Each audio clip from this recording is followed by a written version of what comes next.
The Crimson Kiss. This is Earl Stanley Gardner's Perry Mason Solves the Case of the Crimson Kiss, and it's a novelette and other stories. What I did not know is that the other stories are not Perry Mason stories. They are early written in his career stories, but they're very good. And there's a couple page publisher's note at the beginning of this. And when I read that, I kind of wasn't sure if I should read all five stories or just the Perry Mason story, because as you probably know, I'm trying to read all of the Perry Mason books. But there was something interesting in the publisher's note. So he was also the creator of a character called Bertha Cool and Donald Lamb. And those were mysteries written under the pseudonym of A.A. Fair, or Doug Selby, the DA, is another character. I guess he wrote for magazines and things like that. So I may have to look up some of those things after I get done, assuming I get done with all of the Perry Mason books. The cool thing about this is, even though it's 176 pages long, it is five stories. They go very quick. The Case of the Crimson Kiss I found to be the best one because Perry Mason is involved in. And I found that after reading several Perry Masons that you really get attached to him and Della Street. And I don't know why that is. They're just a fictional character, but because of them being involved in all the stories, the other four stories, it felt like, yeah, there's mystery elements here, but there's no central guy that's running the show. And if there was, you didn't know who he was. So a little bit not as fun. But that said, the Crimson Kiss is like, let's see here, 69 pages long. So it's about half the length, or a little bit longer than half the length of a regular Perry Mason book. And it kind of just jumps to the crime real fast. It doesn't give you any background on the characters involved. It's like, here's the crime. This is how the person tried to get out of it. Hi, Megan. Got some chatter on here. How you doing? Give you a smiley face. I don't know how to work this thing. Anyway, now I'm thrown off. I forgot where I was. Anyway, it went right to the crime, and then the solving started almost immediately, and the case was pretty fast paced, more than the book full versions. And at the end, it was a surprising hair on fire drama ending that was very cool.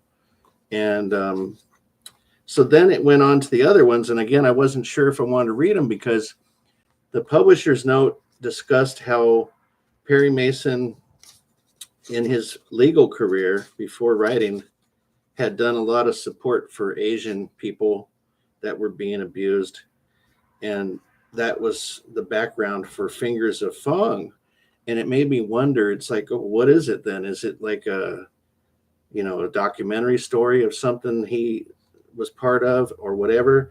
Then the next one said that he had a love of like Mono Lake desert area region, where you're wondering, it's like, well, what is this, like a travel log story? But don't fear, they are all not murder mysteries, but crime stories involved. And I really liked the Valley of Little Fears. Fingers of Fong was kind of okay. And then honestly, Crooked Lightning and At Arm's Length, I found myself, especially on the last one, drifting a little bit. There was a Crooked Lightning had a train in it, which is kind of cool. But the last one, I kind of was drifting off, and there was some diamonds involved in one of them. The most interesting, like, factoid that I did not know anything about in this book was that people's lips are unique, just like your fingerprints. And it got me in a discussion with my family about, do we know if anyone is collecting databases of lips? And sure enough, they are.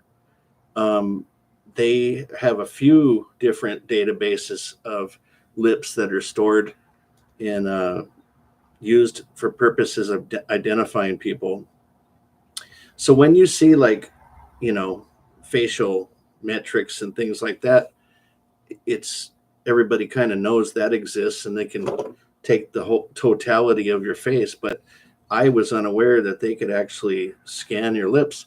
And it says that the lines that are on your lips, that they are unique, and that even by like puckering them, it doesn't change them. It just makes them more present.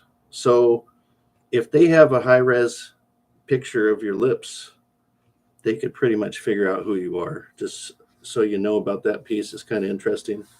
So again, Fingers of Fong was kind of okay, kind of a guy getting set up. And Valley of Little Fears was cool because it had a real dramatic ending. I'm not sure if I should give you any little baby spoiler or not, but I'm just going to throw it out there because what I noticed online is that most people reviewing this particular book, they only review the first story, and apparently they're not reading the rest of it, which I think is a shame because especially the third one, I really liked it. It had a big shootout at the end. And so a lot of these stories had like a crime ring kind of situation going on rather than a typical murder mystery where somebody individual murders individual B and then tries to get away with it somehow, which usually involves maybe somebody else being put up as a patsy.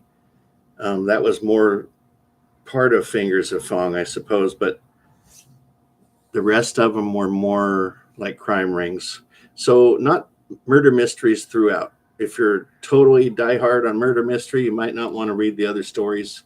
But I thought they're all good. He's a good Earl Stanley Gardner was a solid writer, produced a lot of stuff, and these are basically is published in 71. It sounds like it's just a few random stories that they published that were in his archives, and he had an awful lot of it. And unfortunately, it sounds like they didn't go published. So going forward, I have another short story collection, and it's The Case of the Crying Swallow. And I suspect it's got other stories like this one does that are not Perry Mason's, but I'm going to have to look into these other characters and see what are said about the murder mysteries, perhaps that are under those characters, Bertha Cool and Donald Lamb and Doug Selby, DA. I don't know anything about that. So anyway, it was good. It was fast, and you can read them in bite-sized chunks, so you don't have to power read it, perhaps. And I love short stories, so totally enjoyable. And looking forward to the next short story collection. And like I told you before, in the list of Perry Mason stories, I believe there are 84, 85 books. One that's listed on the wiki page is not a book. It was actually old time radio.